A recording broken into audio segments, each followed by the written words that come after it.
Polio, খেকশিয়াল, আপনার tablet, capsule, বন্যা, বৃষ্টি এগুলা রাখে নাই, নাম রাখবে ইসলামী মতে। কি মতে? আরো জোরে বলেন। ইসলামী মতে নাম, সুন্দর নাম রাখবে।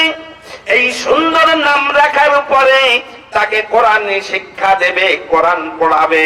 আল্লাহু আকবার। কোরআন পড়ায় যদি কিছু মাসালা মাসাইলের কিতাব তাকে পড়াবে, মাসালা মাসাইলের কিতাব পড়ায় তাকে পর্দার মধ্যে রাখবে। একজন আলেমের কাছে যদি মেয়ে দুইটা বিবাহ দেয়, রাসূল আমার ডাক দিয়ে বলেন কিয়ামতের মাঠ যখন কায়েম হয়ে যাবে, যদি কোনো গুনাহের কারণে তার পিতামাতা জাহান্নামের দিকে যদি ফেরেশতারা গলা ধাক্কা দিয়ে দিয়ে নিয়ে যায়, ওই সময় ওই দুইজন মেয়ে জাহান্নামের দরজায় দাঁড়িয়ে বলবে, ও জাহান্নামের ফেরেশতা, আমার আব্বাকে কেন জাহান্নামে নিয়ে যাইতেছো? আমার আব্বা গুনাহ করেছে, এটা কোনো সন্দেহ নাই, কিন্তু আমরা দুই বোন ছিলাম, এই দুই বোন আমাদের কোনো ভাই ছিল না। আল্লাহ আমার আব্বা আম্মাকে দুইটা মেয়ে দিয়েছে, এই দুইটা মেয়ে পাওয়ার পরেও ধৈর্য ধারণ করেছে যতক্ষণ পর্যন্ত আল্লাহ পাক আমার আব্বা আম্মাকে জান্নাতের ফয়সালা না করবে, কতক্ষণ পর্যন্ত আমরা দুই বোন জাহান্নামের দরজা থেকে মোটেও সরে দাঁড়াবো না।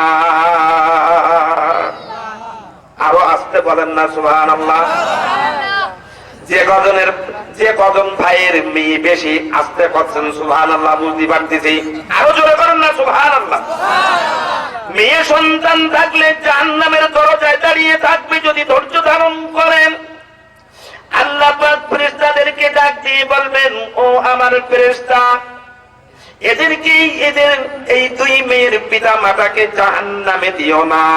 সত্যিই তারা ধৈর্য ধারণ করেছিল, এই দুই সন্তান যখন দাঁড়ায় গেছে, আমি আল্লাহর রহমতের সাগরে ঢেউ মেরে উঠেছে, এই পিতা মাতার জিন্দেগীর সকল গুনাহগুলো মাফ করে দিয়ে আমি আল্লাহ তাদেরকে জান্নাতের ফয়সালা করে দিলাম। সুবহানাল্লাহ। রাগ করবেন মেয়ে হলে? জোরে বলেন, আরো জোরে বলেন।